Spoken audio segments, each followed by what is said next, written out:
여호와께서 모세와 아론에게 말씀하여 이르시되 여호와께서 명령하시는 법의 율례를 이제 이르노니 이스라엘 자손에게 일러서 온전하여 흠이 없고 아직 멍에 매지 아니한 붉은 암송아지를 내게로 끌어오게 하고 너는 그것을 제사장 엘라살에게 줄 것이요 그는 그것을 진영 밖으로 끌어내어서 자기 목전에서 잡게 할 것이며 제사장 엘라살은 손가락에 그 피를 찍고 그 피를 회막 앞을 향하여 7번 뿌리고 그 암소를 자기 목전에서 불사르게 하되 그 가죽과 고기와 피와 똥을 불사르게 하고 동시에 제사장은 백향목과 우슬초와 홍색 실을 가져다가 암송아지를 사르는 불 가운데에 던질 것이며 제사장은 자기 옷을 빨고 물로 몸을 씻은 후에 진영에 들어갈 것이라.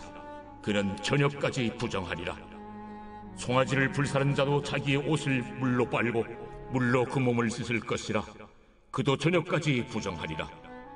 이에 정결한 자가 암송아지의 채를 거두어 진영 밖 정한 곳에 둘지니 이것은 이스라엘 자손 회중을 위하여 간직하였다가 부정을 씻는 물을 위해 간직할지니 그것은 속죄제니라.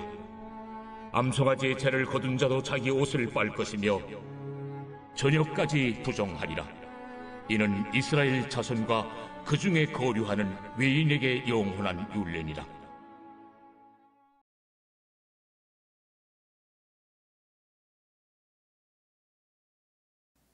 네, 지금은 그런 것들이 별로 없는데 그 예전에 연대보증이라는 제도가 활성화되어 있었습니다. 이거 잘못 써서 망했다는 분들 많이 있습니다.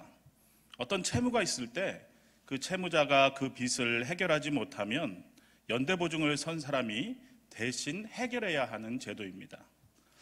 그렇지 못하면 갚을 때까지 양쪽이 다 고통을 받습니다. 웬만큼 친한 사이가 아니면 하기 힘들겠죠. 또 친하더라도 사람이 아니라 돈이 거짓말을 한다고 그 채무자가 도망가 버리거나 그러면 고스란히 연대보증인의 몫이 됩니다. 그런데 성경을 보니까 나도 나를 못 믿겠는데 우리를 대신해서 생명을 내어주시고 구원의 보증이 되어주시는 분이 있습니다. 바로 높고 높은 보좌를 뒤로 하시고 낮고 낮은 말구유로 또 가난한 목수의 아들로 오셔서 저주받은 십자가의 형벌을 받으신 우리 예수 그리스도이십니다. 오늘 말씀은 예수님이 오시기 전에 기록된 말씀이지만 예수님의 그림자를 보여주고 있는 말씀입니다. 이렇게 성경을 역사적으로 한번 보게 되면 이 성경의 진정한 저자가 한 분이시라는 것을 고백할 수밖에 없습니다. 바로 성령님이십니다.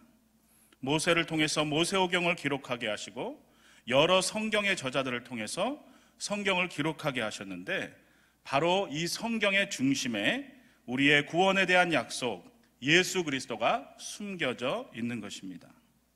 이 성경을 비틀어 짜서 예수님의 보혈이 뚝뚝 떨어지는 그림을 그린 사람도 있습니다. 이 예수 그리스도에 대한 성경의 모든 계시와 예언은 이루어졌고, 이제 남은 것은 예수님의 재림과 심판만이 남아 있을 뿐입니다.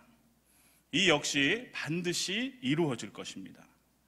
오늘 민수기 19장 본문 속에 나타난 이 예수님의 모습을 우리가 발견할 수 있기를 바랍니다.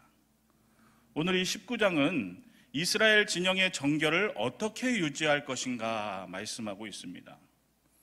우리가 직전에 보았던 18장에서는 이 성소의 직무와 제사의 직무를 레위인과 제사장에게 맡기셔서 거룩함을 이루어 나가게 하십니다. 그리고 이제 부정한 일이 발생했을 때 또 어떻게 처리해야 될 것인가 구체적인 규례를 주시는 것이 19장부터입니다. 특히 우리가 오늘 말고 다음에 보게 될 11절 이하에는 시체, 죽음으로 부정하게 되었을 때 어떻게 정결하게 할 것인가에 자세히 기록하고 있습니다. 이 이스라엘 백성들은 지금 시체를 접촉할 수밖에 없는 환경에 있어요. 남자 잠정만 60만이고 이들이 40년 동안 광야에서 방황하다가 죽게 됩니다. 이들 숫자만 헤아리더라도 하루에 한 40명 이상이 죽게 됩니다. 우리나라가 1년에 28만 명 정도가 사망하는데 하루에 한 760명 정도가 매일 죽고 있습니다. 이 죽음, 시체가 왜 부정한가? 우선은 하나님이 부정하다고 하셨기 때문인데, 이 죽음이라는 것 자체가 죄에 대한 심판을 당한다는 의미가 담겨 있습니다. 아담이 범죄함으로 죽음이 이 땅에 들어온 것입니다. 로마서 6장 23절은 죄의 삭승 사망이요 하나님의 은사는 그리스도 예수 우리 주 안에 있는 영생이니라 말씀하고 있어요. 죄의 삭스로 사망이 들어왔다는 것입니다. 그러니까 죽음을 당한 죽음이나 시체는 죄를 생각나게 하는 것이고, 하나님은 이를 부정하게 보신 것입니다. 특히 이 시체와 접촉한 자도 부정하기 때문에 하나님 앞에 나가기 위해서는 정결하게 될 필요가 있었습니다. 그러니까 이스라엘 백성들이 매일 죽어나가는 이 40명 이상을 장사 치르는데, 이를 위해서 속죄제를 드리고 하기에는 재물도 많이 들고 또 슬픔을 당한 자들이 너무 힘든 면이 있었던 것입니다. 그래서 하나님께서 특별한 속죄의 방법을 이들에게 주셨다는 것입니다. 오늘 우리가 읽은 1절에서 10절은 이 붉은 암송아지의 재를 만드는 방법을 말씀하게 됩니다. 그리고 방금 전에 말한 대로 11절에서 22절까지 이 붉은 암송아지 재로 죽음으로 부정하게 된 자를 정결하게 하는 규례를 기록하고 있는 것입니다.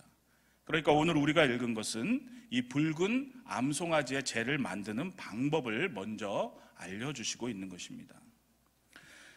먼저 1절, 2절을 보면 이스라엘 자손에게 일러서 온전하여 흠이 없고 아직 멍에 매지 아니한 붉은 암송아지를 준비하라, 이렇게 말씀하세요.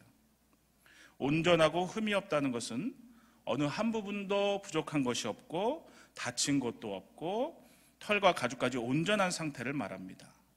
바로 흠과 티가 없으신 우리 주님을 생각나게 하는 문구입니다.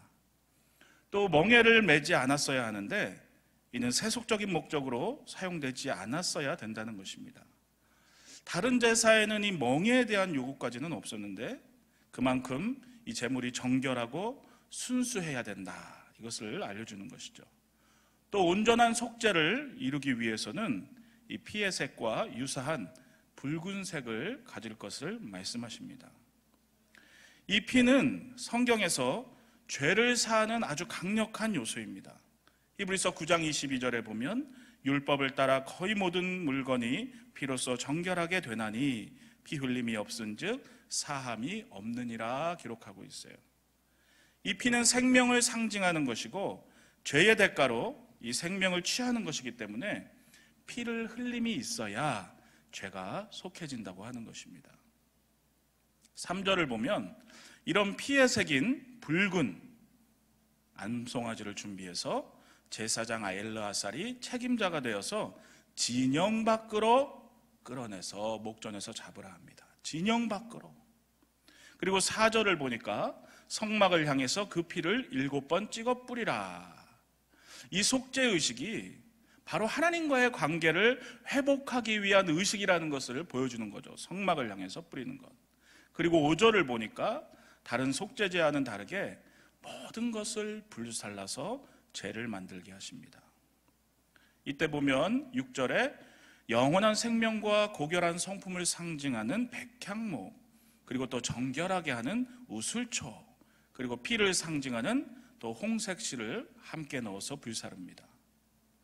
여러분, 지금 이 나오고 있는 모든 것은 우리 예수 그리스도를 상징하는 것입니다. 아까 진영 밖으로 끌어내라 그랬는데 예수님이 예루살렘 진영 밖에서 죽음을 당하시는 것이죠. 그리고 영원한 생명과 성품을 간직하신 그분이 우리를 정결하게 하시기 위해서 보혈을 흘리실 것이다. 이것을 예고편처럼 보여주는 구절인 것입니다. 그런데 특이한 것은 이 정결의식에 참여한 자는 모두가 부정하게 된다는 것입니다. 7절 이하를 보시면 그것을 지켜보던 제사장도 부정하고, 또 8절에 보면 송아지를 불사른 자도 부정하고, 10절을 보면 죄를 거둔 자도 부정하니 그 옷을 빨고 저녁까지 기다리라고 하십니다.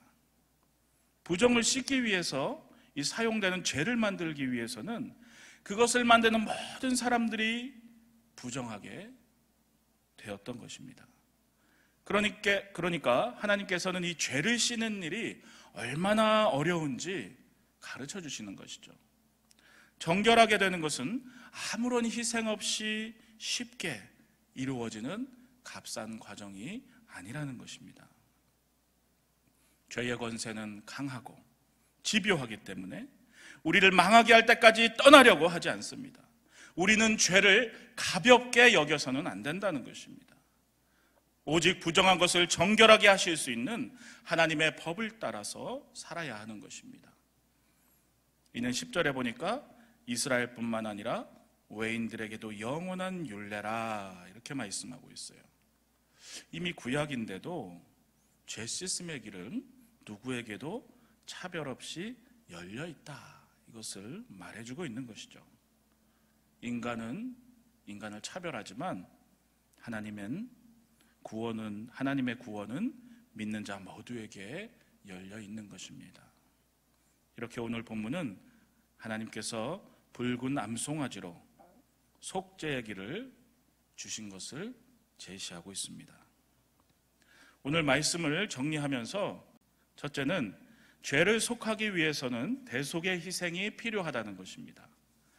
붉은 암송아지를 태운 죄를 만들어서 속죄하도록 하기 위해서는 이 제물은 물론이고 이것에 참여하는 모든 자들이 또 부정하게 되고 또 정결하게 하기 위해서 각자 옷을 빨고 저녁까지 자숙하면서 기다리는 희생이 필요했습니다. 여러분, 이렇게 죄의 대가는 가벼운 것이 아닙니다. 하나님은 이 과정을 보여주시면서 죄의 무서움과 대가에 대해서 확실히 우리가 알기를 원하신 것입니다. 둘째로, 붉은 암송아지로 인한 속죄는 예수 그리스도를 예표한다는 것입니다. 이 붉은 암송아지가 진영 밖으로 끌려가서 하나도 남김없이 태워졌듯이 한 점 흠도 없으신 예수님께서 예루살렘 성 밖에서 죽임을 당하시고 인류의 죄 문제를 확실하게 해결하셨습니다. 히브리서 9장 13절에서 14절은 이것에 대해 이렇게 기록하고 있습니다. 염소와 황소의 피와 및 암송아지의 죄를 부정한 자에게 뿌려 그 육체를 정결하게 하여 거룩하게 하거든 하물며 영원하신 성령으로 말미암아 흠없는 자기를 하나님께 드린 그리스도의 피가 어찌 너희 양심을 죽은 행실에서 깨끗하게 하고 살아계신 하나님을 섬기게 하지 못하겠느냐.